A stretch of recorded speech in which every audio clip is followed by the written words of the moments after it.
پاکستان کے لیے یہ صورتحال نیکسٹ ڈور نیبر کے تناظر میں کتنی ٹرکی ہو جاتی ہے اور اپنے ریلیشن اور اپنی ایکویژن کو بیلنس طریقے کے ساتھ یعنی تہران اور واشنگٹن کے ساتھ بیک وقت ریاض اور ابوظہبی اور دبئی کے ساتھ لے کر چلنا ہمارے لیے کتنا مشکل اور کتنا ٹرکی ہے؟ دیکھیے مشکل تو ہے اور ٹرکی بھی ہے، لیکن ایسا نہیں ہے کہ ہم اس کو مینج نہیں کر سکتے. ہمارے جو اسٹریٹجک اس پہ کلیئرٹی بہت ضروری ہے کہ ہم کہاں اپنے آپ کو دیکھنا چاہتے ہیں. اس وقت پاکستان کا جو امپورٹنس ہے، جو اسٹریٹجک پولیٹیکل امپورٹنس ہے، وہ بہت زیادہ ہے. اس وقت سعودی عربیہ، ترکی کے ساتھ تو آلریڈی ہمارا ڈیفینس اگریمنٹ ہے، اور ایران پچھلے جب حملے ہوئے اسرائیل کے ایران کے اوپر، اور جس طرح پاکستان نے ایران کا ساتھ دیا انکنڈیشنل، تو وہ دیکھیں اس ایران کا بھی اس وقت ٹرسٹ ہمارے اوپر بہت زیادہ ہے.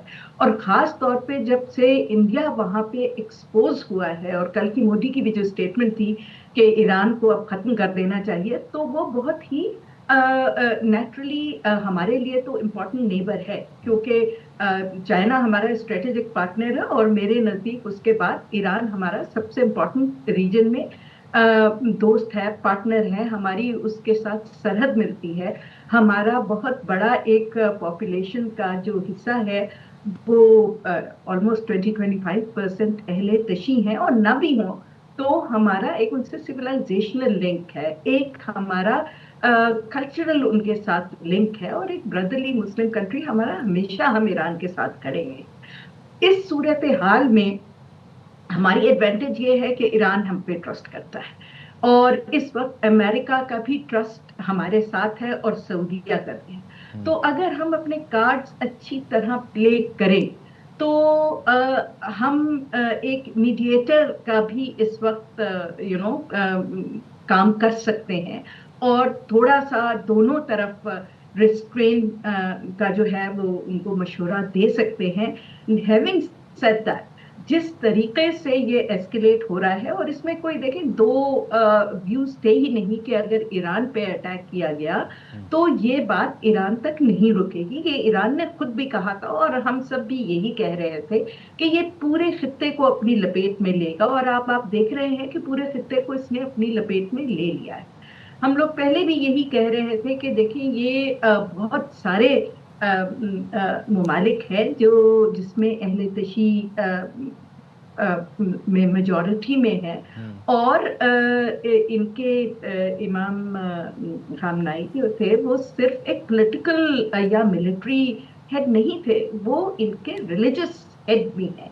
اور اس طرح جتنی بھی ایٹ لیسٹ ایشیا میجورٹی ممالک ہیں ان میں یہ اس تو کو مزید بہت مشکل. اچھا میں یہ سخت سوال یہاں پہ آپ کی سے لہر پوچھنا چاہ رہا ہوں، دوڑی. جس تناظر میں آپ گفتگو کو لے کر جا رہی ہیں، یہ جو سیکٹیرین معاملات ہیں اس کو دیکھتے ہوئے عرب ممالک میں بھی ڈیفینیٹلی کہیں میجورٹی کہیں مائنورٹی میں یہ لوگ موجود ہیں.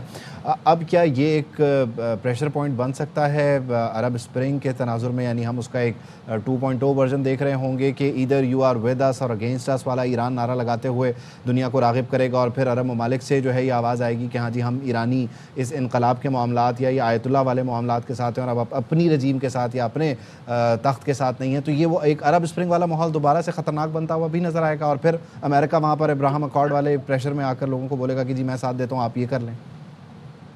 نہیں، آئی ڈونٹ تھنک کہ یہ اس طرف جائے گا معاملہ، کیونکہ دیکھیں عرب اسپرنگ کے میں بالکل معاملات اس وقت ڈفرینٹ تھے، حالات اب بدل چکے ہیں. اس وقت ابراہیم اکارڈز جو ہے وہ بھی ڈائلیوٹ ہو چکے ہیں.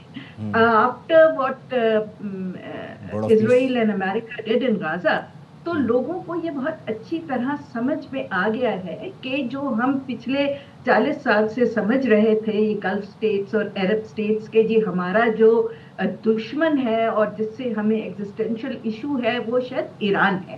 لیکن اب یہ بات بالکل روز روشن کی طرح عیاں ہو گئی ہے کہ دشمن ایران تو نہیں ہے، بیسک اصل دشمن تو اسرائیل اور امریکہ ہے.